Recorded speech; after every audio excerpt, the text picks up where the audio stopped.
तो हमने अपने पिछले लेक्चर में विद्युत रसायन नाम के चैप्टर को पढ़ना स्टार्ट कर दिया था। विद्युत रसायन के इस चैप्टर में हम लोगों ने पढ़ा था विद्युत के सुचालक कौन कौन से पदार्थ होते हैं और किन पदार्थों को विद्युत का कुचालक कहा जाता है।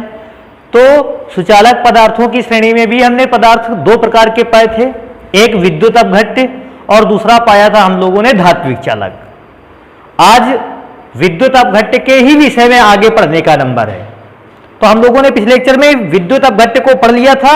आज हमें पढ़ना था कि विद्युत अपघट्य के कितने प्रकार होते हैं, आखिर विद्युत अपघट्यों को कितने भागों में डिवाइड किया गया है। तो मैं एक बार आपको दोहरा देता हूं डिफिनीशन विद्युत अपघट्य की, कि विद्युत अपघट्य वे रासायनिक पदार्थ होते हैं जो ठोस अवस्था में होने पर, जब पदार्थ ठोस अवस्था में होता है वे विद्युत धारा का चालन नहीं कर पाते हैं, परंतु जैसे ही उन्हें किसी विलायक में घोला जाता है या उन्हें पिघलाया जाता है, दो काम किए जा सकते हैं, या तो उन्हें किसी विलायक में घोला जा सकता है या उन्हें पिघलाया जा सकता है।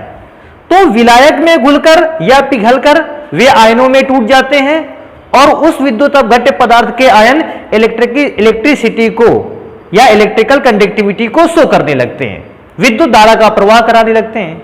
क्योंकि विद्युत धारा का प्रवाह होने लगता है, हम कहते हैं ये विद्युत के क्या है, चालक। एक और चीज कि विद्युत अपघट्य पदार्थ को आयनिक चालक के नाम से भी जानते हैं। विद्युत अपघट्य पदार्थ को आयनिक चालक के नाम से इसलिए भी जानते हैं क्योंकि विद्युत अपघट्यों में विद्युत धारा का प्रवाह मुक्त आयनों के माध्यम से होता है। मुक्त आयनों के माध्यम से विद्युत धारा के प्रवाह के कारण हम इन्हें आयनिक चालक भी कहते हैं। तो ध्यान रखिएगा, विद्युत अपघट्यों को आयनिक चालक कहते हैं और धात्विक चालकों को इलेक्ट्रॉनिक चालक भी कहते हैं। तो आज मेरे पास नंबर है कि विद्युत अपघट्यों को कितने भागों में बांटा गया है। तो अगर मैं विद्युत अपघट्यों को भागों को देखता हूं तो मुझे विद्युत अपघट्यों को दो प्रमुख भागों में बांटा गया है ऐसा समझ में आता है। पहला क्या है, पहला है प्रबल विद्युत अपघट्य, प्रबल विद्युत अपघट्य। और अगर मैं दूसरे की बात करता हूं तो दूसरा है दुर्बल विद्युत अपघट्य, दुर्बल विद्युत अपघट्य। विद्युत अपघट्य का मतलब इलेक्ट्रिकल कंडक्टिविटी को शो करने वाला कंपाउंड, और उसमें से भी दो प्रकार के इलेक्ट्रिकल कंडक्टिविटी को शो करने वाले जो कंपाउंड, दो प्रकार के, प्रबल विद्युत अपघट्य और दुर्बल विद्युत अपघट्य। तो मैं एक एक की बात करता हूं कि प्रबल विद्युत अपघट्य क्या होता है और दुर्बल विद्युत अपघट्य क्या होता है। तो मैं सबसे पहले डिफाइन करना चाहूंगा कि प्रबल विद्युत अपघट्य क्या है। इसको देखते हैं, बहुत आसानी से समझ में आने वाला है। तो मैं सबसे पहले प्रबल विद्युत अपघट्यों के लिए लिखे देता हूं। तो देखो किस प्रकार से इसको लिख सकते हैं, वे विद्युत अपघट्य, वे विद्युत अपघट्य जिन्हें जल या किसी ध्रुवीय विलायक, जल या किसी ध्रुवीय विलायक में घोलने पर,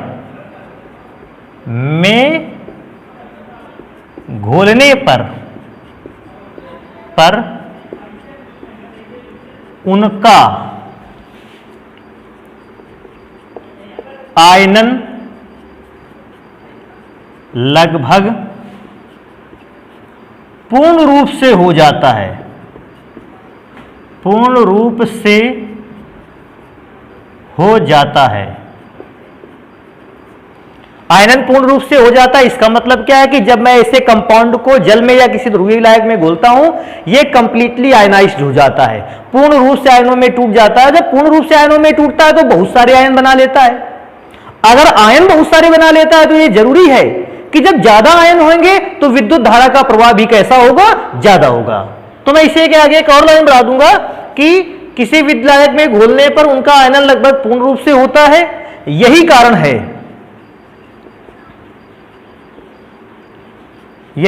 है कि प्रबल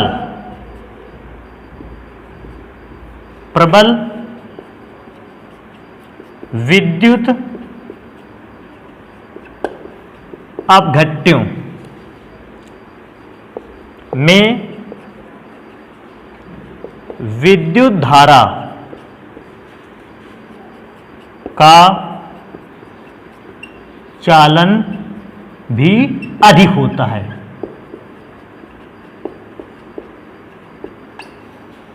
तो अगर मैं इसमें से देखता हूं तो मेरे लिए एक ये नया शब्द आता है।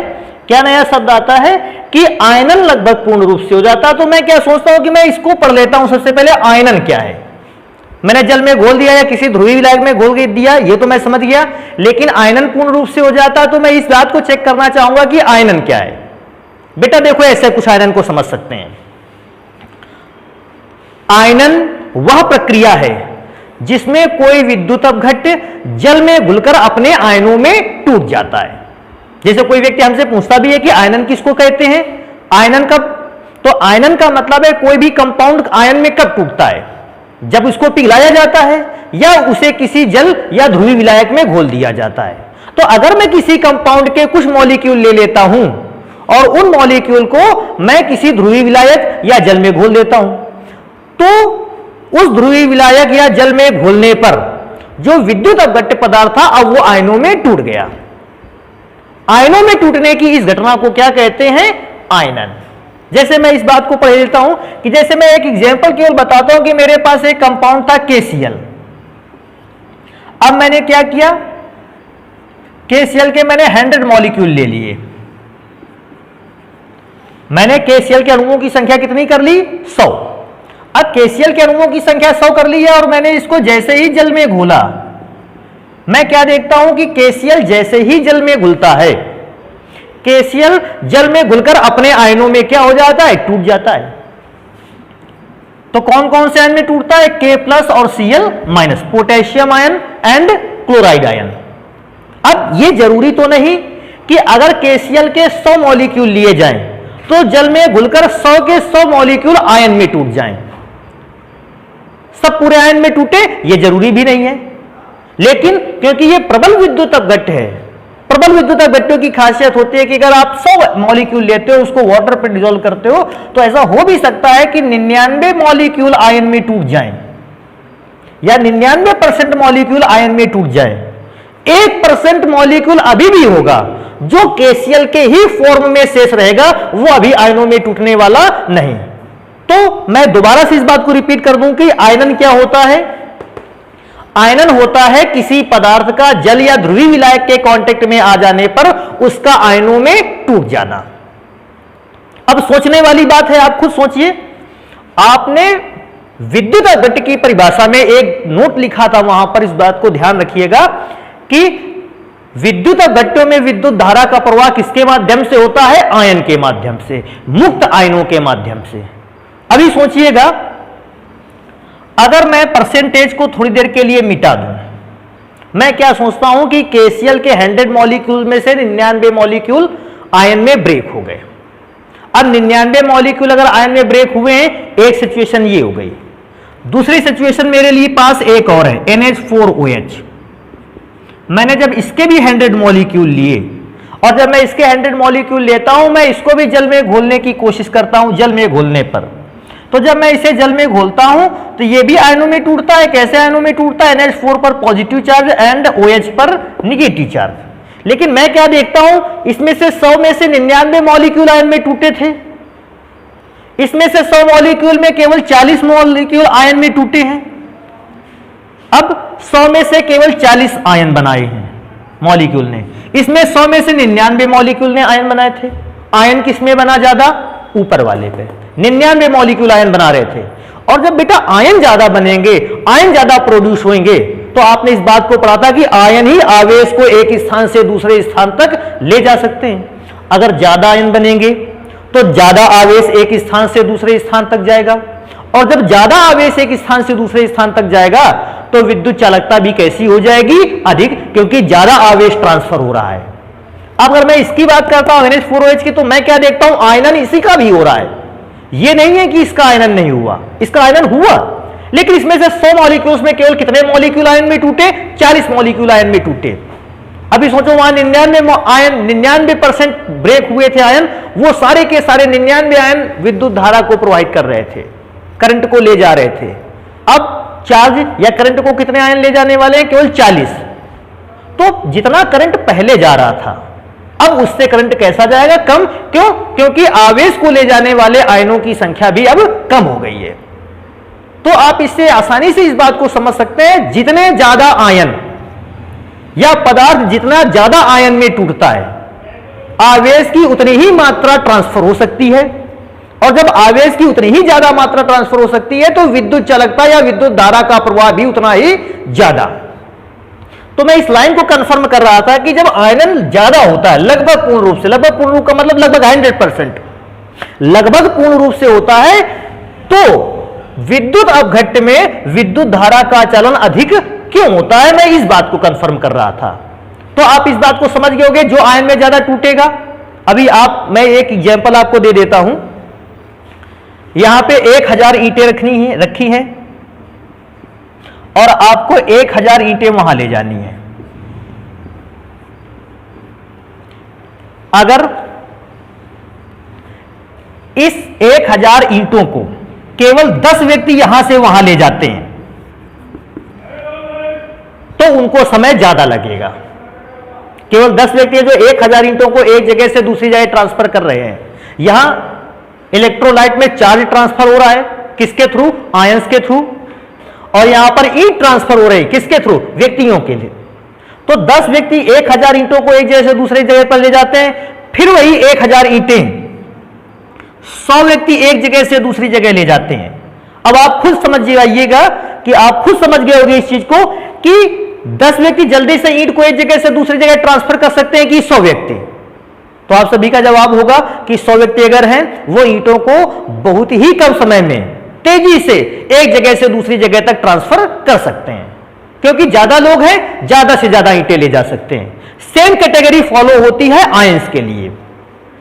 अगर कम आयन है तो वो कम चार्ज को ही एक स्थान से दूसरे स्थान तक ले जा पाएंगे, और जब कम चार्ज को ले जाएंगे तो विद्युत धारा का चलन कम होगा। और जब ज्यादा आयन्स होंगे तो वो ज्यादा से ज्यादा चार्ज को ले जा पाएंगे एक स्थान से दूसरे स्थान तक, और जब ज्यादा चार्ज को ले जाएंगे तो चार्ज को ज्यादा ले जाने में विद्युत धारा का प्रवाह भी कैसा होगा? ज्यादा। तो मैं इसको मिटा देता हूं। यह केवल आपको समझाने के लिए था कि आयनन पूर्ण रूप से या ज्यादा होता है तो हम उसके पदार्थ को क्या कहते हैं? प्रबल विद्युत अपघट्य। अब मुझे आता है कि प्रबल विद्युत अपघट्यों में आयनन हुआ या दुर्बल विद्युत अपघट्यों में आयनन हुआ तो हम कैसे पहचानेंगे? रिएक्शंस को देखते हुए। या मैं प्रबल विद्युत अपघट्यों में अगर मैं बताना चाहूं कि ये प्रबल विद्युत अपघट्य है तो उसके आयनन की अभिक्रिया को कैसे लिखें, और दुर्बल विद्युत अपघट्यों के आयनन की रिएक्शन को कैसे लिखा जाए। तो मैं पहले प्रबल विद्युत अपघट्यों के आयनन की रिएक्शन को लिख के दिखाता हूं कि क्या है। तो बेटा मैंने प्रबल विद्युत अपघट्यों में सबसे पहले NaCl लिया है। अच्छा, NaCl इसलिए भी ले लिया गया क्योंकि ये कॉमनली सब जगह अवेलेबल है, इसलिए। अब मुझे करना क्या है? NaCl को मैंने कहां घोल दिया? जल में। जैसे मैं NaCl को जल में घोलता हूं, Na पर आता है पॉजिटिव चार्ज और Cl पर आता है निगेटिव चार्ज। ध्यान रखने वाली बात है कि अगर विद्युत अपघट्य प्रबल है तो मुझे सिंगल एरो बनाना है, केवल सिंगल एरो बनाना है, left to right. Single arrow क्यों? क्योंकि मैं ये दिखाना चाहता हूं कि NaCl जब जल में घोला गया वो आयंस में ब्रेक हो गया, प्रबल विद्युत अपघट्य। अब इस बात को भी समझ लेना जरूरी है कि ये जो आयन टूटे हैं क्योंकि इनमें अपोजिट चार्ज है, अपोजिट चार्ज के कारण ये एक दूसरे को अट्रैक्ट भी करेंगे, आकर्षित भी करेंगे, और जब आकर्षित करेंगे तो आपस में जुड़कर फिर से क्या बनाएंगे? NaCl। लेकिन मैं प्रबल विद्युत अपघट्यों के लिए जब इस बात को चेक करता हूं तो मैं देखता हूं NaCl आयन में तो ज्यादा टूटता है, लेकिन वे आयन एक दूसरे से मिलकर कंपाउंड का निर्माण बहुत कम करते हैं। कुल मिला के एक बार अगर NaCl आयन में टूट गया, प्रबल विद्युत अपघट्य आयन में टूट गया, तो उसके आयन आपस में बहुत कम जुड़ते हैं। ध्यान देने वाले, आयन में ज्यादा टूटा तो आयन की ओर रिएक्शन का एरो, आपस में जुड़कर बहुत कम मात्रा में कंपाउंड बनाते हैं तो मैंने वो एरो बनाए नहीं कि आयन आपस में जुड़ने की या आयनों के आपस में मिलकर कंपाउंड बनाने की जो क्षमता है वो बिल्कुल ना के बराबर है, इसलिए मैंने एक तरफ ही एरो बनाया। अच्छा, इससे और समझा जा सकता है, इसका मतलब NaCl केवल आयनों में टूटता है। इसका मतलब ये ज्यादा से ज्यादा आयन क्या करता होगा, प्रोड्यूस, क्योंकि आयन के जुड़ने की घटना तो ना के बराबर है, केवल क्या की घटना है, आयनों में टूटने की घटना। तो क्योंकि केवल आयनों में टूटने की घटना अधिक है, इसलिए ये कैसे आयन प्रोड्यूस करता होगा, ज्यादा आयन प्रोड्यूस करता होगा। अगर मेरे पास आया कि एक और एग्जाम्पल लिख लिया जाए, इस बात को चेक कर लिया जाए कि दूसरा प्रबल विद्युत अपघट्य क्या है, तो बड़ा आसान सी चीज है बेटा, मैं किसी भी एसिड को लिख सकता हूं। ध्यान रखने वाली बात है, किसी भी एसिड में से आप मिनरल एसिड को लिखिएगा, आप ऑर्गेनिक एसिड को मत लिखें। मैंने मिनरल एसिड ले रखा है HCl, यह आयनों में ब्रेक होगा तो H पे पॉजिटिव चार्ज और Cl पे निगेटिव चार्ज, क्योंकि HCl जो है वो जल में घुलकर केवल आयनों में टूटता है। इसके आयन बहुत ही कम जुड़ पाते हैं, ज्यादातर आयन टूटते ही है केवल, इसलिए मैं एक ही और रिएक्शन बनाता हूं। अब बात आ जाती है सर जी, हम ये आप कह रहे हैं मिनरल एसिड क्या है? मिनरल एसिड बेटा वे एसिड होते हैं जो हमें जमीन से खुदाई पर मिलते हैं, अर्थ के थ्रू मिलते हैं। कौन कौन सा एसिड, मैं नाम केवल बोलूंगा, ज्यादा बताऊंगा। हाइड्रोक्लोरिक एसिड HCl, मैं दूसरे एसिड की बात करूंगा सल्फ्यूरिक एसिड, तीसरा एसिड आ जाता है कार्बोनिक एसिड, नाइट्रिक एसिड।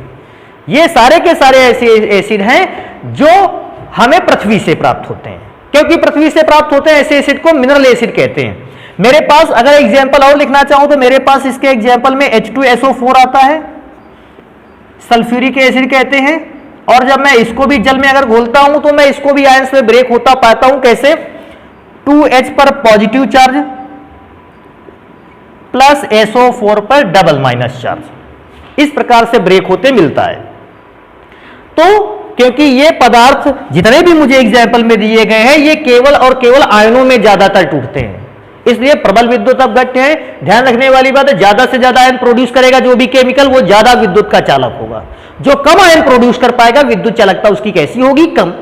तो मैं प्रबल विद्युत अपघट्यों को पढ़ चुका हूं पूरी तरह से। अब अगर मैं चलूंगा तो मैं चलता हूं दुर्बल विद्युत अपघट्यों पर। तो दुर्बल विद्युत अपघट्य क्या होते हैं, इस चीज को भी चेक करते हैं। तो मैं इसको भी देखो लिखता हूं, जस्ट इसका अपोजिट मैं एक बार पढ़ के सुना दूं क्या? उसमें लिखेंगे कि वे विद्युत अपघट्य पदार्थ जिन्हें जल या ध्रुवीय विलायक में घोलने पर उनका आयनन बहुत ही कम मात्रा में होता है। बहुत कम मात्रा में का मतलब होता है वे कम ही आयन बना पाते हैं, कम ही ब्रेक होते हैं।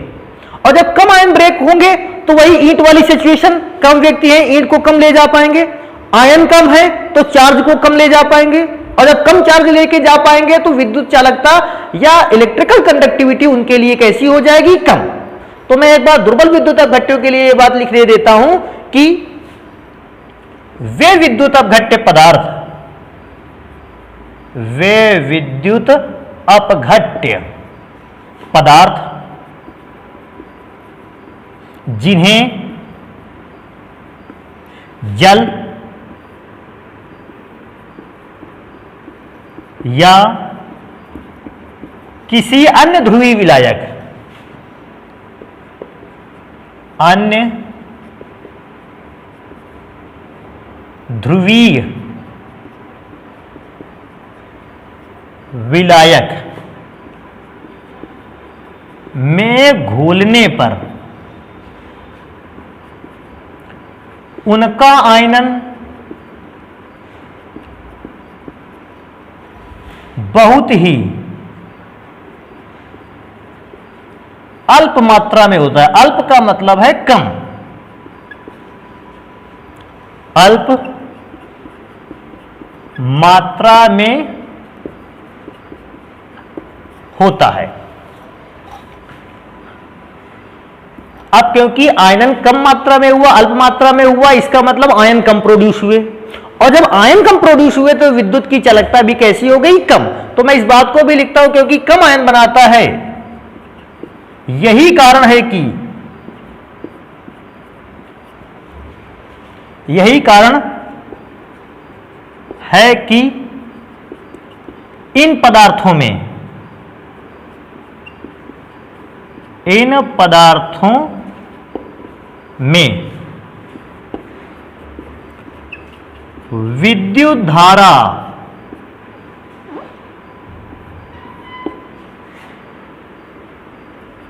का प्रवाह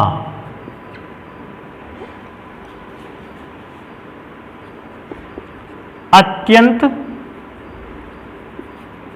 अल्प होता है। तो मैंने इस बात को भी लिखा बताया कि इसमें विद्युत धारा का प्रवाह क्यों होता है, क्योंकि आयन कम प्रोड्यूस होते हैं। और बेटा आयन कम प्रोड्यूस हुए तो आयन का ही जिम्मा है कि वो आवेश को ले जाएं। जब आयन ही कम है तो आवेश भी कम ले जा पाएंगे, और जब आवेश कम ले जा पाएंगे तो विद्युत चालकता कैसी हो जाएगी, कम, या विद्युत धारा का प्रवाह अत्यंत कैसा हो जाएगा, कम। विद्युत धारा का प्रवाह कम होने के कारण ही हमने इनका नाम रखा था दुर्बल विद्युत अपघट्ट। एक ऐसा इलेक्ट्रोलाइट जो इलेक्ट्रिकल कंडक्टिविटी को कम से कम कर पाता है, लेकिन वो इलेक्ट्रोलाइट जो इलेक्ट्रिकल कंडक्टिविटी ज्यादा से ज्यादा शो करता है प्रबल विद्युत अपघट्य होते हैं।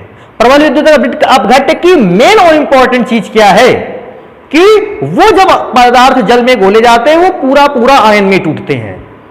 दुर्बल विद्युत अपघट्यों की खासियत क्या होगी कि मैं जब इन्हें जल में घोलता हूं ये बहुत ही कम आयन में टूट पाते हैं। कैसे आयन में टूटते, कब कम टूट पाते हैं, इस चीज को भी चेक करते हैं। मैं इसको भी दिखाता हूं कि अगर मैंने इस बात को अगर आपको वो बताया है कि प्रबल विद्युत अपघट्यों को रिएक्शंस में कैसे लिखते हैं, तो मैं दुर्बल विद्युत अपघट्यों के लिए भी चेक करूंगा कि रिएक्शंस में इसको कैसे लिखते हैं। तो मैं यहां स्टार्ट करना चाहता हूं इसको लिखना। देखिए, अगर मेरे पास कोई दुर्बल विद्युत अपघट्य है तो मैं एक दुर्बल विद्युत अपघट्य ले लेता हूं, वीक इलेक्ट्रोलाइट। मेरे पास NH4OH है, NH4OH। NH4OH को मैं जैसे ही वाटर के कांटेक्ट में लाता हूं, जल में मैं इसको घोलता हूं, NH4 पॉजिटिव आयन क्रिएट करता है, पहला आयन हो गया। OH माइनस दूसरा आयन प्रोड्यूस करता है। यही दो आयन ऐसे हैं जो इलेक्ट्रिकल कंडक्टिविटी दिखाएंगे। लेकिन मैं इस बात को भी चेक करने को पाता हूं कि मैंने 100 मॉलिक्यूल लिए थे। जब मैं NH4 के 100 मॉलिक्यूल लिए तो वो 100 मॉलिक्यूल में से ज्यादा मॉलिक्यूल टूटे। मैं मान लेता हूं 90 मॉलिक्यूल टूट गए, इसका मतलब काफी ज्यादा आयन बने। लेकिन प्रॉब्लम उसके बाद क्या हुई, वो आयन आपस में जुड़ना चालू हो गए। फिर ध्यान रखिए, जैसे ये ज्यादा से ज्यादा टूटे थे, टूटे वो भी ज्यादा से ज्यादा थे। ऐसा नहीं कि टूटे नहीं थे, टूटे ये भी थे। 100 में 90 मॉलिक्यूल आयंस में ब्रेक हो गए। लेकिन मैं तब क्या देखता हूं कि ये जो मॉलिक्यूल्स ब्रेक हुए हैं आयनों में, ये आयन आपस में फिर जुड़ना चालू कर रहे हैं। और 90 आयनों में टूटे थे, 90 में से 80 फिर आपस में जुड़ गए। फिर 80 आपस में जुड़ गए तो अब आयन कितने बचे, केवल 10।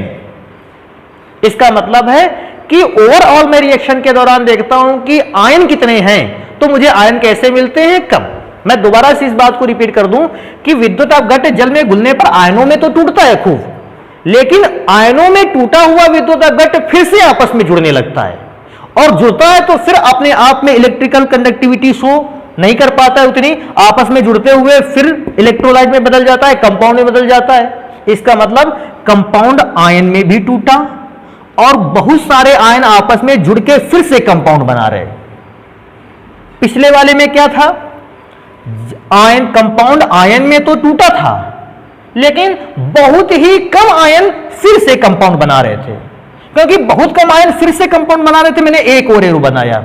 इस बार दोनों और ज्यादा रिएक्शन हो रही, कंपाउंड आयन में भी ज्यादा टूटा था और ज्यादा से ज्यादा आयन आपस में फिर कनेक्ट होकर फिर से कंपाउंड बनाने लगे।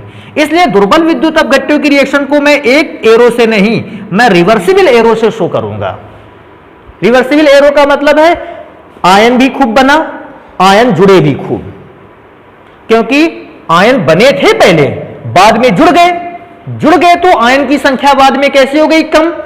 और जब आयन कम हो गए तो विद्युत धारा का प्रवाह भी कैसा रहा, कम।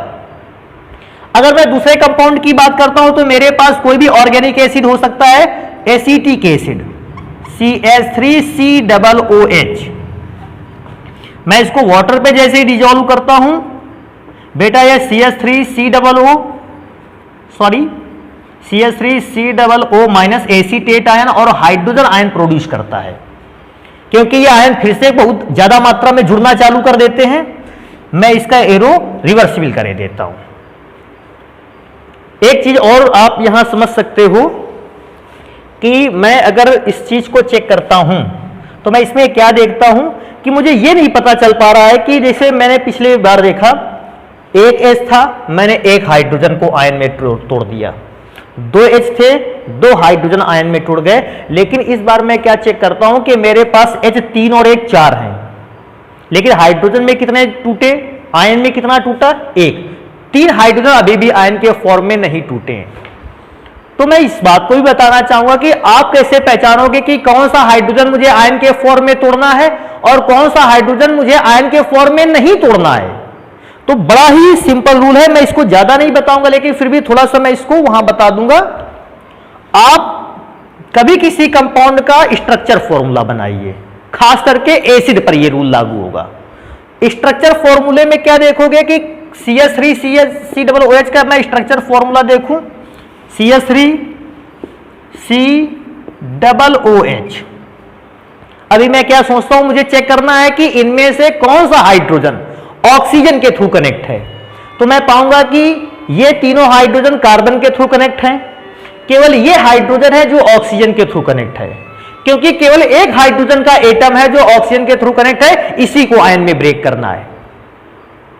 समझ गए आप कि जो हाइड्रोजन एटम ऑक्सीजन के थ्रू डायरेक्टली कनेक्टेड होएगा, जल में घुलने पर केवल वही हाइड्रोजन आयन के फॉर्म में टूटेगा। यह रूल लागू होता है एसिड में, ध्यान रखिएगा, हर एक केमिकल्स के लिए नहीं है, यह केवल एसिड्स के लिए है। एसिड में केवल वही हाइड्रोजन आयन के फॉर्म में टूटता है जो डायरेक्टली अटैच होता है किससे, ऑक्सीजन के थ्रू। तो यह हो गया दुर्बल विद्युत अपघट्य का एग्जाम्पल, कम आयन प्रोड्यूस करने वाले दुर्बल विद्युत अपघट्य। अब आगे आ जाता है कि मैं कैसे पहचानूं एक एक्सपेरिमेंट के थ्रू कि कौन सा दुर्बल विद्युत अपघट्य है, कौन सा प्रबल विद्युत अपघट्य है। बड़ा आसान सा एक्सपेरिमेंट है, मैं आपको यहां बीचों बीच लिख के बता देता हूं क्या क्या करना है। आप आसानी से पहचान जाओगे कि प्रबल विद्युत अपघट्य क्या है, दुर्बल विद्युत अपघट्य क्या है। आपको 2 पात्र ले लेने हैं सेम साइज के,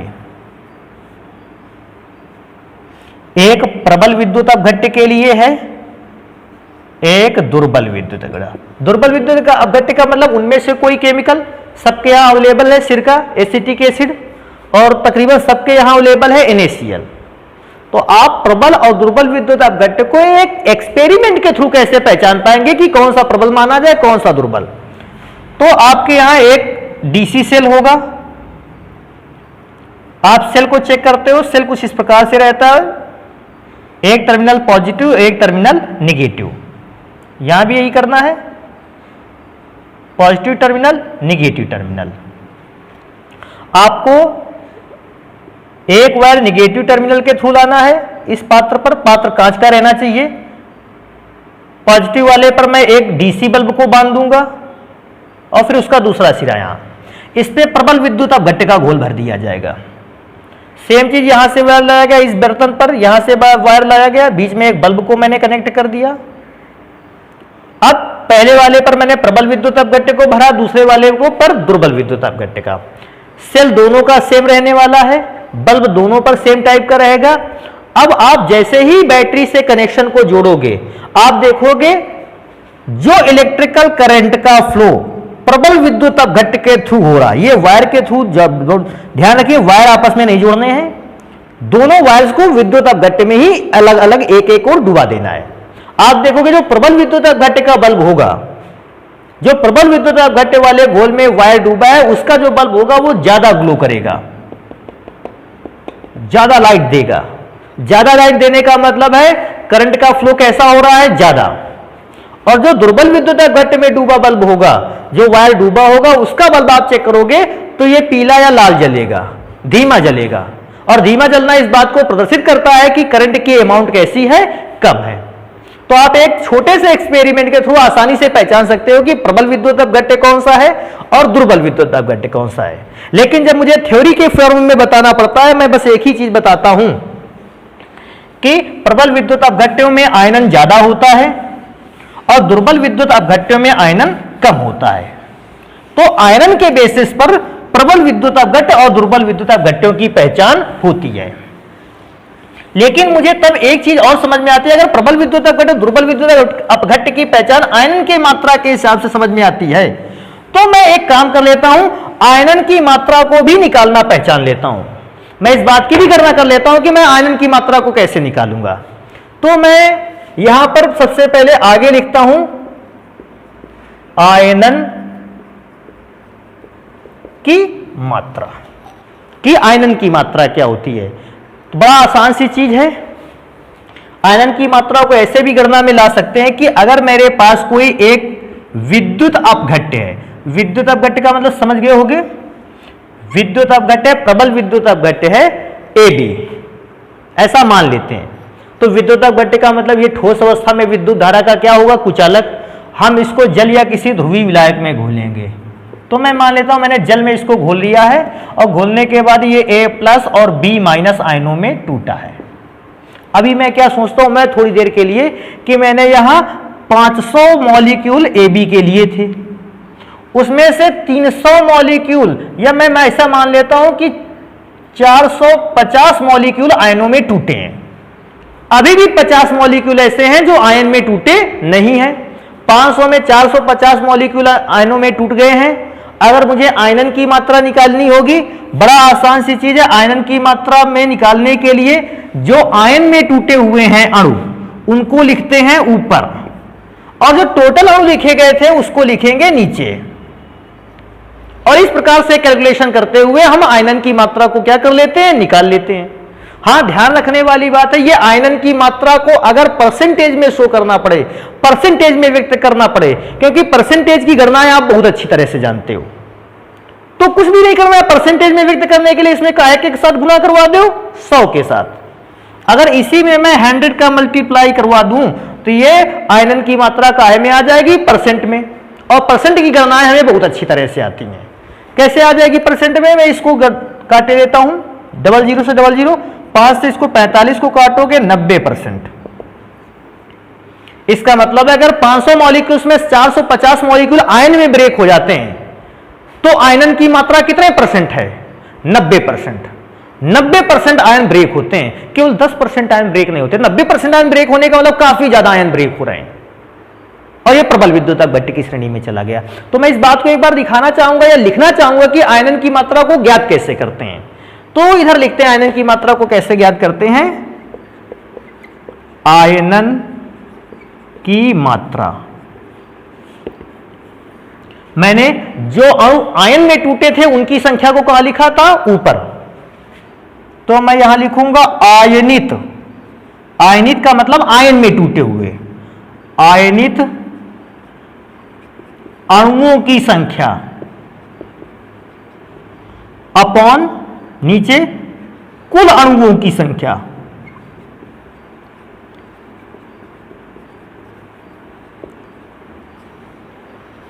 तो आयनन की मात्रा को रिप्रेजेंट करने का एक फॉर्मूला, आयनित अणुओं की संख्या ऊपर, अपॉन का साइन, नीचे कुल अणुओं की संख्या। और परिभाषा भी इसी से बताई जा सकती है। कैसे बताई जा सकती है, किसी विद्युत अपघट्य में आयनित हुए अणुओं की संख्या और उस विद्युत अपघट्य के कुल अणुओं की संख्या का अनुपात आयनन की मात्रा कहलाता है। मैं दोबारा से इस बात को पढ़ दूं कि किसी विद्युत अपघट्य में आयनित हुए अणुओं की संख्या और उस विद्युत अपघट्य के कुल अणुओं की संख्या का जो अनुपात होता है उस अनुपात को कहते हैं आयनन की मात्रा। तो मैं यहां लिखे देता हूं, किसी विद्युत अपघट्य में, चाहे वो प्रबल हो या दुर्बल, किसी विद्युत अपघट्य में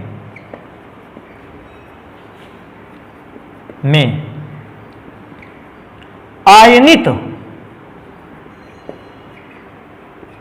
हुए अणुओं की संख्या, आयनित हुए अणुओं की संख्या और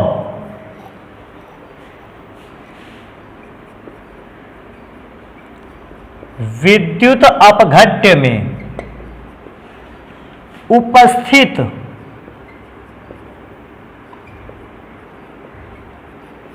कुल अणुओं की संख्या, कुल अणुओं की संख्या को ही आयनन की मात्रा कहते हैं। आयनन की मात्रा कहते हैं। हां, तो आयनन की मात्रा को निकालना हम लोगों ने सीख लिया और इस बात को भी चेक किया कि आयनन की मात्रा का फॉर्मूला क्या होता है। हाँ, एक और चीज मैं कहता हूं, क्योंकि आयनन की मात्रा की जब भी कोई वैल्यू मिलती है हमें कम समझ में आती है, इसलिए हम उसे अच्छे ढंग से समझने के लिए आयरन की मात्रा को परसेंटेज में चेंज कर लेते हैं, क्योंकि परसेंटेज के हिसाब से अगर आपको नंबर बताया जाएगा आपको बिल्कुल अच्छी ढंग से समझ में आने वाला है। आपको परसेंटेज के हिसाब से नंबर नहीं मिलेगा, वो कठिनाई है आपके लिए। आप किसी भी काम के लिए पूछते हो, अगर आपको व्यक्ति बता देता है कि 70% कार्य पूरा हो चुका है, आप आसानी से समझ सकते हो क्या है। जैसे मैं एक ही चीज को पढ़ लूं, अगर कोई चैप्टर मैंने स्टार्ट किया, आपने पूछा कि सर चैप्टर कितना हुआ है, मैं बताऊं कि एक हेडिंग ये हो गई है, एक हेडिंग ये हो गया, ये फॉर्मूला हो गया, ये रह गया है, आपको ये पहचानना कठिन लगेगा। आपको लगेगा पता नहीं क्या क्या भी रह गया, क्या हो चुका है। लेकिन आपने पूछा सर कितना हो गया है चैप्टर कंप्लीट, मैं बताता हूं 30% चैप्टर कंप्लीट हो गया है। तो जैसे मैं उस वैल्यू को परसेंटेज में बोलता हूं, आप बहुत अच्छी तरीके से समझ जाते हैं कि अभी 70% भाग बाकी रह गया है। तो अगर आयनन की मात्रा को भी मुझे अच्छे ढंग से पहचानना है, तो मैं अगर उसको परसेंटेज में चेंज करना जान जाऊं, तो मैं बहुत अच्छी तरह से जान सकता हूं कि प्रबल विद्युत अपघट्य है या दुर्बल विद्युत अपघट्य है। कोई मुझसे कोई पूछता है कितनी 90% 95% आयनन हुआ है, मैं तुरंत जान जाऊंगा प्रबल विद्युत अपघट्य है। 5% आयनन हुआ है, दुर्बल विद्युत अपघट्य 18% आयनन हुआ है, दुर्बल विद्युत अपघट्य है 98% आयनन हुआ है, प्रबल विद्युत अपघट्य। परसेंटेज की वैल्यू को सुनते ही हम लोग इस बात को जान जाते हैं कि कौन सा विद्युत अपघट्य प्रबल है, कौन सा दुर्बल है। तो मैं एक लाइन में और लिखना चाहूंगा, आप इसको नोट करोगे, फिर इसके बाद इसको देखोगे। मैं एक लाइन जरूर आगे लिखूंगा कि अगर आपको आयरन की मात्रा को प्रतिशत में चेंज करना है, तो आप आयरन की मात्रा को कैसे गुणा कर सकते हो, 100 से। तो इस चीज को आप लिखेंगे एक नोट में, क्या लिखेंगे, आयरन की मात्रा। वैसे ज्यादातर आयरन की मात्रा को लोग अल्फा से लिखते हैं। आयरन की मात्रा को प्रतिशत रूप में, आयनन की मात्रा को प्रतिशत रूप में व्यक्त करने के लिए, व्यक्त करने के लिए हम अल्फा में, अल्फा का मतलब है आयनन की मात्रा में 100 का गुणा कर देते हैं। तो मेरे पास ये एक इंपॉर्टेंट लाइन हो गई कि अगर मुझे आयनन की वैल्यू पता है, अल्फा की वैल्यू पता है, मैं आसानी से एक काम कर सकता हूं कि 100 का गुणा करके उसकी वैल्यू आयनन की मात्रा को परसेंटेज में चेंज कर लूंगा, और जैसे ही परसेंटेज में चेंज होगी वो वैल्यू मेरे लिए काफी ज्यादा इंफॉर्मेशन देने वाली हो जाएगी। मैं ज्यादा से ज्यादा इंफॉर्मेशन उससे निकाल सकता हूं। अब मैं विद्युत अपघट्यों के विषय में या आयनन के विषय में और भी चीजों को पढ़ूं, इससे पहले मैं एक छोटा सा आर्टिकल है, मैं उसको खत्म कर देना चाहता हूं, क्योंकि काफी इंपॉर्टेंट भी है एग्जाम के दृष्टिकोण से। क्या इंपॉर्टेंट है कि आपने विद्युत चालक 2 प्रकार के पढ़े थे। कौन कौन सा चालक पढ़ा था, एक धात्विक चालक और एक विद्युत अपघटनी चालक। आपको याद होगा धात्विक चालकों में विद्युत धारा का प्रवाह क्योंकि इलेक्ट्रॉनों, मुक्त इलेक्ट्रॉनों की वजह से हो रहा था, आप उसको इलेक्ट्रॉनिक चालक कहते थे। और विद्युत अपघट्यों में विद्युत धारा का प्रवाह मुक्त आयनों के माध्यम से हो रहा था, इसलिए इसको आप आयनिक चालक कहते थे। आज हमें पढ़ना है कि इलेक्ट्रॉनिक चालक और आयनिक चालक, अर्थात धात्विक चालक और विद्युत अपघटनी चालक में क्या क्या डिफरेंस होते हैं। तो मैं इस चीज को चेक करना चाहूंगा कि क्या क्या डिफरेंस है इन दोनों में, जो काफी इंपॉर्टेंट है। तो मैं डिफरेंस को लिखना कुछ इस तरह से स्टार्ट करूंगा कि इधर मैं लिख देता हूं इलेक्ट्रॉनिक चालक, इलेक्ट्रॉनिक चालक। इलेक्ट्रॉनिक चालक का मतलब धात्विक चालक भी है, मैंने यहां लिखा नहीं, लेकिन आप इसको समझोगे। इलेक्ट्रॉनिक चालक का मतलब होता है धात्विक चालक। और दूसरी ओर मैं लिखे देता हूं आयनिक चालक। आयनिक चालक का मतलब है वही विद्युत अपघट्य चालक या विद्युत अपघट्य पदार्थ। इन दोनों में डिफरेंसेस क्या क्या है, मुझे कम से कम 2-3 डिफरेंस ऐसे रखने चाहिए, कम से कम मुझे 3 डिफरेंस रखने चाहिए जो मुझे दोनों में ये बता सके कि आखिर दोनों में डिफरेंस किस बात का है। इंपॉर्टेंट डिफरेंस होते हैं, ध्यान रखिएगा। मैं फर्स्ट डिफरेंस लिखता हूं, सबसे पहला नंबर इलेक्ट्रॉन की ओर, इलेक्ट्रॉनिक चालक की ओर। अच्छा, इसका नाम सबसे पहले मैं आप ही से पूछूं, इलेक्ट्रॉनिक चालक इसका नाम क्यों पड़ा? विद्युत धारा का प्रवाह किसकी मदद से हो रहा है? मुक्त इलेक्ट्रॉन के कारण हो रहा है, इलेक्ट्रॉनिक चालक। तो मैं पहला नंबर लिखता हूं, इनमें विद्युत धारा का प्रवाह मुक्त इलेक्ट्रॉनों, फ्री इलेक्ट्रॉन्स, मुक्त इलेक्ट्रॉनों के कारण होता है। तो इनमें विद्युत धारा का प्रवाह किसके कारण से हुआ? मुक्त इलेक्ट्रॉनों के कारण। इसको लिखते लिखते आप आयनिक चालक वाला समझ गए होंगे।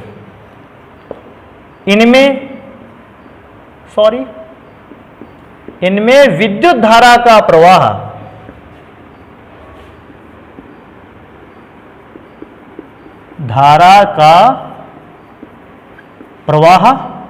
मुक्त आयनों के कारण होता है, मुक्त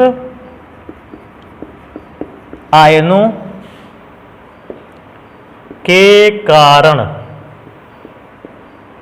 होता है।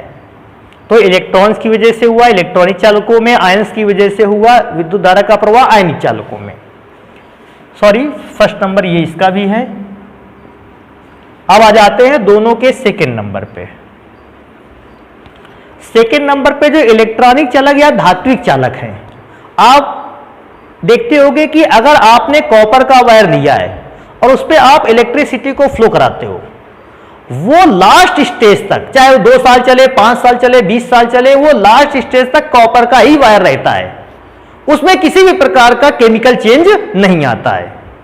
तो मैं क्या बात करता हूं कि अगर मुझे बात आएगी कि इलेक्ट्रॉनिक चालक की एक खासियत, तो मैं ये लिखूंगा कि इलेक्ट्रॉनिक चालकों में कोई रासायनिक परिवर्तन नहीं होता। तांबे का वायर कॉपर ही बना रहेगा लास्ट तक, बहुत दिनों तक आप सालों साल चलाते रहते हो, कॉपर में कोई चेंज नहीं आता। तो मैं इस बात को लिखूंगा यहां कि धात्विक चालकों में या इलेक्ट्रॉनिक चालकों में, तो मैं धात्विक भी लिख सकता हूं यहां, धात्विक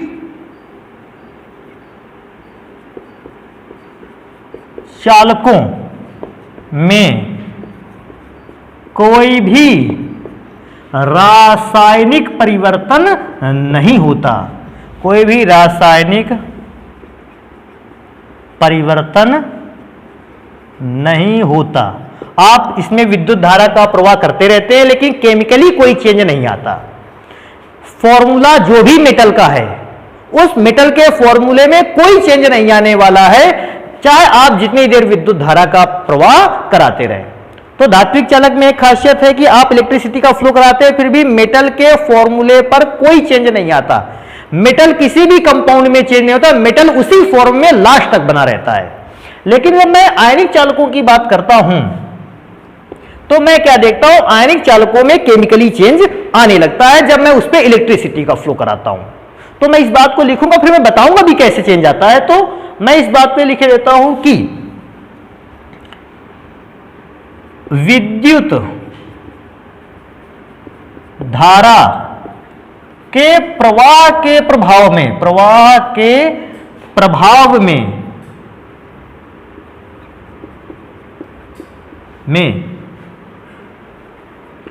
आयनिक चालक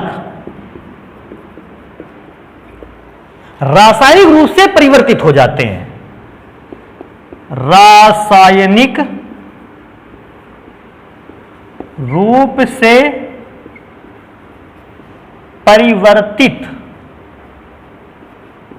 हो जाते हैं।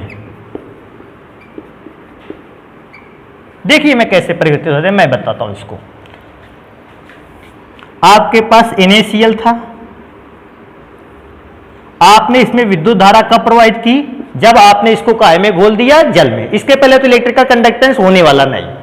आप ठोस अवस्था में नमन लाओगे, विद्युत धारा प्रवाहित करोगे, होएगी नहीं।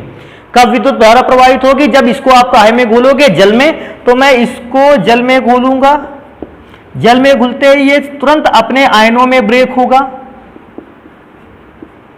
अब आयनों में ब्रेक करने के बाद अब आप इस पर विद्युत धारा प्रवाहित करोगे। तो जब आप विद्युत धारा प्रवाहित करोगे, मैं पूरे डिटेल में ना जाता हूं, कैसे डिटेल में पढ़ने के लिए मेरे पास आगे भी आर्टिकल हैं, यही आर्टिकल मैं बताऊंगा, लेकिन अभी मैं डायरेक्टली बता देता हूं। आपके यहां विद्युत धारा कैसे प्रवाहित होगी? डीसी सोर्स से। अगर आप केमिकल पर डीसी सोर्स से विद्युत धारा प्रवाहित करते हो तो डीसी सोर्स में भी 2 प्रकार के टर्मिनल पाए जाते हैं, पॉजिटिव एंड निगेटिव। अगर आप इस पर विद्युत धारा का प्रवाहित करते हो तो आपको एक वायर पॉजिटिव थ्रू वायर लाना होगा, एक निगेटिव टर्मिनल के थ्रू वायर लाना होगा। और जब पॉजिटिव और निगेटिव वायर के थ्रू आप टर्मिनल को जोड़ते हुए इस घोल में डाल दोगे वायर को, तभी विद्युत धारा प्रवाहित होगा। आप एक बैटरी लाए, बैटरी से 2 तार निकाले और नमक के घोल में डाल दिए। नमक के घोल में डालोगे तो इफेक्ट क्या आता है, जो आपका निगेटिव टर्मिनल होता है सेल का, वहां सारे के सारे पॉजिटिव आयन इकट्ठा हो जाते हैं, और जो बैटरी का या सेल का पॉजिटिव टर्मिनल होता है, वहां सारे के सारे निगेटिव आयन इकट्ठा हो जाते हैं। मतलब जब इलेक्ट्रिसिटी का फ्लो हुआ, एक टर्मिनल पर सोडियम इकट्ठा हो गया और एक टर्मिनल पर क्लोरीन इकट्ठा हो गई, दोनों अलग अलग टर्मिनल पर इकट्ठा हो गए। अब देखो, आपने NaCl से स्टार्ट किया था, सोडियम क्लोराइड नमक से स्टार्ट किया था, लेकिन अब रिएक्शन के बाद आपको एक टर्मिनल पर सोडियम जमा हुआ मिल रहा है और दूसरे टर्मिनल पर क्लोरीन गैस मिल रही है। दोनों एक दूसरे से अलग हो गए, अर्थात केमिकल चेंज हो गया। तो विद्युत अपघट्यों में या आयनिक चालकों में अगर विद्युत धारा का प्रवाह करते हैं तो इनमें केमिकल चेंज हो जाता है। तो मैं इस लाइन को मिटा देता हूं, मैं आगे नंबर पर चलता हूं। मोस्ट इंपॉर्टेंट नंबर है भैया, इसको ध्यान रखिएगा, टेम्परेचर का इफेक्ट। इलेक्ट्रॉनिक चालकों पर ताप का क्या प्रभाव पड़ता है और आयनिक चालकों पर ताप का प्रभाव क्या पड़ता है। तो मैं एक छोटी सी लाइन लिखूंगा, ताप बढ़ाने पर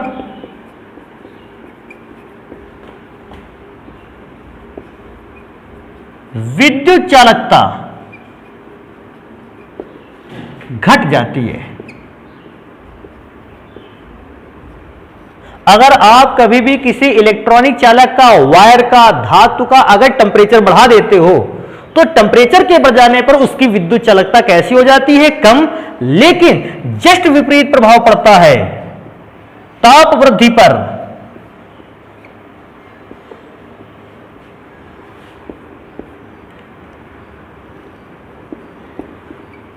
विद्युत चालकता बढ़ जाती है,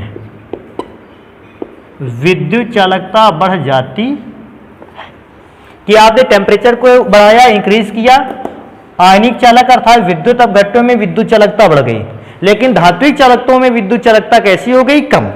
इसको ऐसे भी पहचान सकते हैं कि ऐसा इफेक्ट आखिर क्यों आता है। मैं पहले आयनिक चालक पर चलता हूं। मैंने मान लिया कि आपने एक पाइप पर बहुत सारे आयन्स को भर रखा है और ये घुलित अवस्था में है, ये पॉजिटिव आयन है, निगेटिव, पॉजिटिव, निगेटिव, बहुत सारे आयन हैं।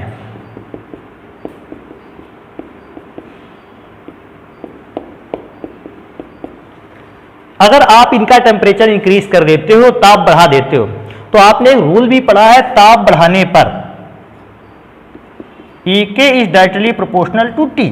अगर आप टेम्परेचर इंक्रीज कर देते हो तो आयन की गतिज ऊर्जा कैसी हो जाएगी, ज्यादा। ताप बढ़ाने पर आयनों की गतिज ऊर्जा बढ़ने का अर्थ है ये तेजी से गति करेंगे। अभी आप सोचो, तेजी से गति करेंगे तो आवेश को एक स्थान से दूसरे स्थान तक बहुत तेज ले जाएंगे। अगर टेम्परेचर बढ़ाने पर इनकी गतिज ऊर्जा बढ़ती है, स्पीड बढ़ती है, गति बढ़ती है, तो ये आवेश को तेजी से ले जाएंगे। और जब आवेश को तेजी से ले जाएंगे, आवेश तेजी से प्रवाहित होगा तो धारा का मान कैसा हो जाएगा, अधिक। और जब धारा का मान अधिक हो जाएगा तो हम कह देंगे विद्युत चालकता बढ़ गई। मैं दोबारा से रिपीट कर देता हूं कि जब भी मैं किसी इलेक्ट्रोलाइट के टेम्परेचर को बढ़ाता हूं, इलेक्ट्रोलाइट में उपस्थित छोटे छोटे जो आयन होते हैं उनकी गतिज ऊर्जा बढ़ जाती है, वो तीव्र गति करने लगते हैं और आवेश को बहुत ही तेजी से एक स्थान से दूसरे स्थान ले जाते हैं, जिससे विद्युत चालकता का मान बढ़ जाता है। लेकिन अगर मैं वही चीज मेटल्स के लिए देखता हूं, इलेक्ट्रॉनिक चालक के लिए देखता हूं, तो इलेक्ट्रॉनिक चालक मैं भी बना देता हूं। ये एक इलेक्ट्रॉनिक चालक है, मैंने इस पे 2 इलेक्ट्रोडों को लगा दिया है। मुझे चार्ज को एक स्थान से दूसरे स्थान तक ले जाना है। मेटेलिक चालक में क्या होता है, मेटल 2 चीजों से मिलकर बनता है, एक मेटेलिक आयन और इलेक्ट्रॉन। एक मेटल में मुख्य रूप से 2 प्रकार के पार्टिकल होते हैं जिनको मुझे यहां पढ़ना चाहिए। कौन सा, मेटेलिक आयन और इलेक्ट्रॉन। मेटेलिक आयन और इलेक्ट्रॉन का मतलब, मेटेलिक आयन हमेशा पॉजिटिव आयन होता है और इलेक्ट्रॉन निगेटिवली चार्ज पार्टिकल होता है। अगर मैं इस मेटल के टुकड़े की बात करता हूं तो यहां बहुत सारे मेटेलिक आयन अवेलेबल हैं और बहुत सारे छोटे छोटे इलेक्ट्रॉन अवेलेबल हैं, बहुत सारे मेटेलिक आयन अवेलेबल हैं और बहुत सारे छोटे छोटे इलेक्ट्रॉन अवेलेबल है। मैं बना देता हूं।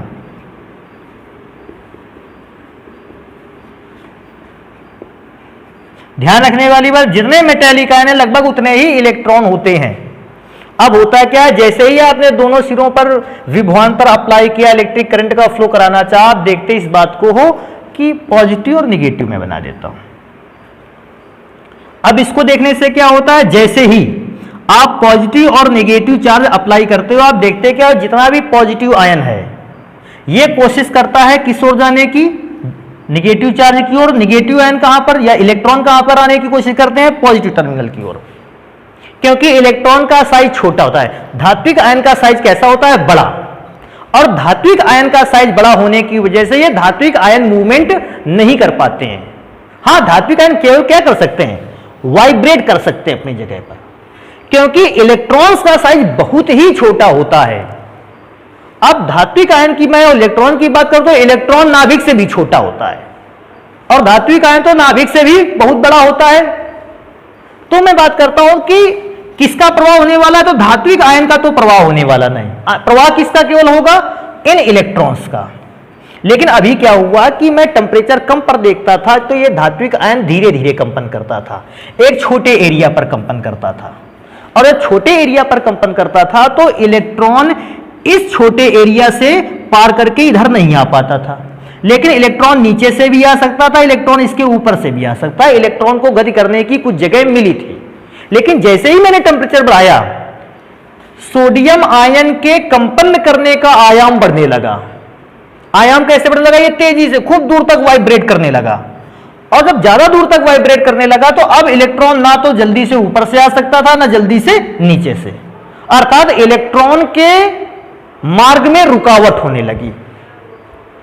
पहले कम वाइब्रेट कर रहा था तो इलेक्ट्रॉन अगल बगल से आ जाया करता था, अब ये ज्यादा वाइब्रेट कर रहा है, इलेक्ट्रॉन ऊपर से भी नहीं आ पा रहा, नीचे से भी नहीं आ पा रहा, अर्थात इलेक्ट्रॉन के मार्ग में क्या हो गई, रुकावट। इलेक्ट्रॉन गति करके दूसरी जगह नहीं जा पा रहा है, इलेक्ट्रॉन गति करके दूसरी जगह नहीं जा पा रहा है, इसलिए चालकता क्या हो गई, घट गई। ये चालकता कब घटी, जब मैंने टेम्परेचर को बढ़ाया, कंपन का आयाम बढ़ गया, और कंपन का आयाम बढ़ने से इलेक्ट्रॉन के जाने की स्पीड कैसी हो गई, धीमी, वो कैप्चर होने लगा, पकड़ा जाने लगा, और जब पकड़ा जाने लगा तो वो गति नहीं कर पाया रहा, और गति नहीं कर पाया तो उसकी विद्युत चालकता कैसी हो गई, घट गई। तो टेम्परेचर बढ़ाने पर धात्विक चालकों की विद्युत चालकता जो होती है ये घट जाया करती है। आपने देखा होगा, इस चीज को ऐसे भी समझ सकते हैं कि Na पॉजिटिव आयन जो है वो एक फील्डर है, और फील्डर का मतलब क्रिकेट वाला फील्डर, और जो इलेक्ट्रॉन है ये बॉल है। एक फील्डर बॉल को कब कब पकड़ता है, क्या जब उसके सामने केवल बॉल आती है तभी पकड़ता है, या अपने चारों ओर जाकर भी पकड़ता है? तो उसका आंसर अपने चारों ओर जाकर कर पकड़ता है। कितनी दूर तक पकड़ सकता है, जितने दूर तक वो गति कर सकता है, कंपन कर सकता है, इधर भी जा सकता है उधर भी जा सकता है, उतनी दूर की गेंदों को वो क्या करेगा, रोकेगा। सेम अगर ये कम कंपन करेगा तो केवल थोड़ी गेंदों को, थोड़े इलेक्ट्रॉन्स को रोक पाएगा। अगर ये लंबा कंपन करेगा, दूर दूर तक गति कर सकेगा, तो ये ज्यादा से ज्यादा गेंदों को रोक लेगा। तो एक जो आलसी खिलाड़ी होता है, कंपन कम करता है, कम गेंदों को रोकता है, और जो चालाक फुर्तीला खिलाड़ी होता है वो ज्यादा दूर तक कंपन कर सकता है, ज्यादा गेंदों को रोक लेता है। तो ये थर्ड नंबर हो गया। मेरे ख्याल से थर्ड नंबर आपको समझ में आ गया होगा। लास्ट नंबर मेरा बचता है कि चौथे नंबर पर मैं इस इफेक्ट को कैसे पहचानूं, या चौथे नंबर का डिफरेंस क्या है। तो मैं चौथे नंबर के डिफरेंस में बात करता हूं। चौथे नंबर के डिफरेंस में बात करता हूं कि इलेक्ट्रॉनिक चालक में जब विद्युत धारा का प्रवाह होता है, द्रव्यमान स्थानांतरण नहीं होता। इलेक्ट्रॉनिक चालकों में विद्युत धारा के प्रवाह पर द्रव्यमान स्थानांतरण, द्रव्यमान स्थानांतरण नहीं होता।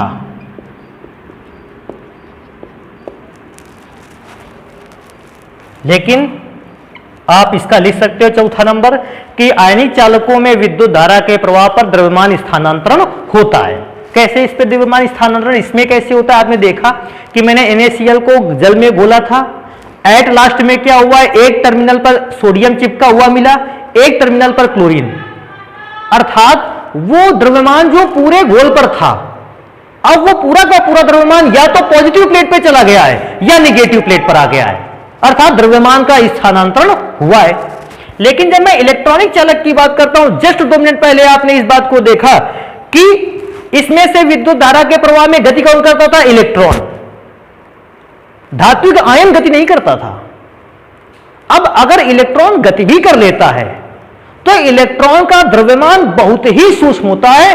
तकरीबन अगर देखा जाए तो केवल मैं प्रोटॉन की अगर तुलना करूं 1837 गुना हल्का होता है इलेक्ट्रॉन। तो अगर इलेक्ट्रॉन अपने स्थान से मूवमेंट भी करता है तो यह द्रव्यमान बहुत कम है, हम इसको द्रव्यमान की श्रेणी में मानते नहीं है। तो मैं क्या कहता हूं कि इलेक्ट्रॉनिक चालकों में द्रव्यमान का स्थानांतरण नहीं होता है। कब? जब उसमें विद्युत धारा प्रवाहित की जाती है। लेकिन आयनिक चालकों में द्रव्यमान का स्थानांतरण होता है जब उसमें विद्युत धारा प्रवाहित की जाती है। और द्रव्यमान के स्थानांतरण में मैंने एग्जाम्पल को देखा कि NaCl जो पूरे विलयन पर अवेलेबल था, अब वो या तो Na की प्लेट पर पहुंच, या तो वो निगेटिव प्लेट पर पहुंच गया है Na, और पॉजिटिव प्लेट पर पहुंच गया है Cl। द्रव्यमान अपनी अपनी जगह पर पहुंच गया है और नमक में अब कोई भी द्रव्यमान, वो घोल में अब कोई भी द्रव्यमान नहीं बचा है। तो ये हो गया दोनों प्रकार के सॉल्यूशन में या दोनों प्रकार के चालकों में डिफरेंस। आज हम अपने लेक्चर पर डिफरेंस के थ्रू बस इतना ही बताएंगे। आगे का जो भी लेक्चर है कि आयनिक चालकों में कंडक्टिविटी को कैसे बढ़ा सकते हैं, कैसे घटा सकते हैं, इस चीज को पढ़ेंगे हम लोग नेक्स्ट लेक्चर पर। धन्यवाद।